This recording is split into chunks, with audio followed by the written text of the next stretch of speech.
So this is what I call the infinite mushroom log glitch, because you can basically take inoculated mushroom logs and turn them into pretty much infinite mushroom logs, which would give you infinite mushrooms. The first step is just using the totem method, which is cutting a log into halves or thirds and inoculating that with sawdust spawn or cardboard spawn.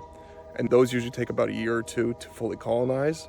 But once those are fully colonized, you could use each individual piece as a log spawn to inoculate new, fresh logs in a new totem.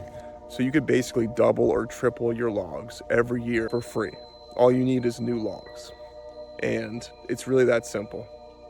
It'll take a little longer to grow mushrooms this way, but you'll have infinite mushrooms for the life of those first logs, because you want to keep using the first generation logs.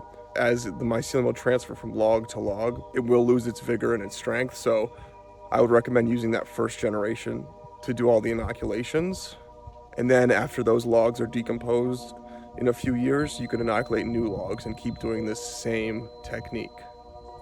And if you want to learn how to grow mushrooms off the grid with no electricity, like a caveman would have, you should check out the Caveman Tek video that I made. I hope this was helpful. Have a great day.